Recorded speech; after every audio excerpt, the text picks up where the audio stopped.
লালবাগ কেল্লার পুরন ঢাকার বুকে দাঁড়িয়ে থাকা মোগল ইতিহাসে এক নীরব সাক্ষী।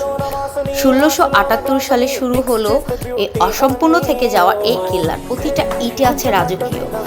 নির্মাণ শুরু হয়েছিল ১৬৭৮ খ্রিস্টাব্দে। কাজ শুরু করে মোগল সম্রাটের পুত্র প্রিন্স মাহমুদ আজম শাহ, যিনি তখন বাংলার শাসনে ছিলেন। আজম শাহ ডাক পড়ায় তিনি ঢাকার পুরো কাজ শেষ করতে পারেনি। পরে শায়েস্তা খান এসে কাজ চালান। শায়েস্তা খানের মেয়ে ছিলেন বিবি পরী বিবি। আসল নাম ছিল ইরান রুকেতা। তিনি ছিলেন নবাব শায়েস্তা খানের কন্যা। পরী বিবির মৃত্যুর পরও কেল্লাটা নির্মাণ কাজ অসম্পূর্ণ থেকে যাওয়ায় মনে করা হয়। প্রতিটা ইটে মানে রাজকীয় একটা কণার কথা বলে, এরকম মনে হয়। কত সালে নির্মাণ করেছে, কে মারা গিয়েছেন, কবরস্থান, আগের যে কমান্ড ছিল যুদ্ধের সময়, প্রতিটা দেখার মতো চমৎকার।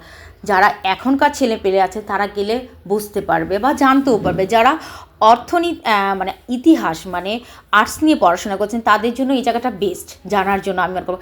আর যাদের হাতে দায়িত্ব ছিল আমাদের দেশের, তারা হয়তো এটাকে আরেকটু আলাদা করতে চেয়েছিল, খুব সুন্দর করে। একদিকে ফুলের গাছ, দুই পাশে অসাধারণ, জায়গাটা ঘোরার মতো। আমাদের বাংলাদেশের মধ্যে এমন এমন অনেক জায়গা আছে যা আমরা এখনও ঘুরি নেই। আমিও এটা প্রথম গিয়েছিলাম, গিয়ে আমার অনেক অনেক মন বলে না, জাস্ট ওয়াও একটা ব্যাপার ওই রকম।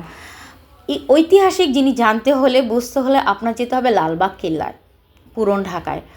এখানে আমি গিয়ে দেখলাম আসলেই বাচ্চারা, ছেলেমেয়েরা, পরিবারের সবাই একসাথে গেলে চমৎকার আর কিছুই হতে পারে। একটা ইট জানে কিছু বলে, কণার জানে কিছু বলে, এরকম ফিল করেছি আমি। ওনাদের যে আমাদের তো বলি ওয়াশরুম বা গোসলখানা, ওই রকম ছিল, ওইটাও দেখেছি।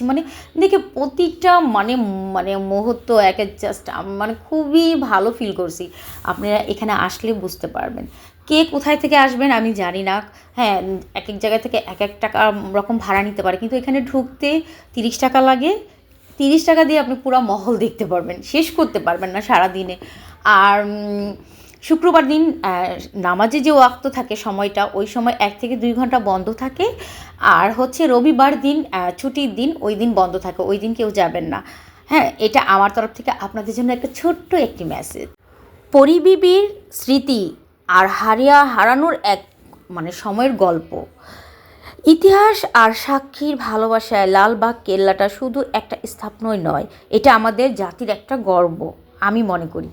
প্রতিটা দেওয়াল, ইট, কণার সত্যি কথা একদম রিয়েলি কিছু বলে।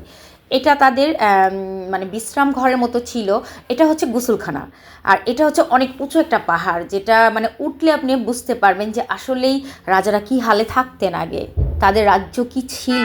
মূল পরিকল্পনার মতো কেল্লা এখনও সম্পূর্ণ হয়নি, তাই এখনও এটাকে অসম্পূর্ণ হিসেবে দেখা যায়। তাও বলবো যতটুকুই অনেক বেশি, অনেক বেশি। এই জায়গাটা আমি পাহাড় থেকে উঠেছিলাম, উঁচু থেকে দাঁড়ালে পুরোটা দেখা যায় যে কি প্রতিটা এত সুন্দর সুন্দর ফুল গাছ ওইখানে, ফুলের গাঁদা ফুল, সূর্যমুখী ফুল, অনেক সুন্দর কসমস ফুল, যে দেখলে ফুল দেখেই আপনি অর্ধেক বেহুশ হয়ে যাবেন। ১৬৮৪ সালে মারা যান পরী বিবি। এখানে তার সমাধি। এখানে আছে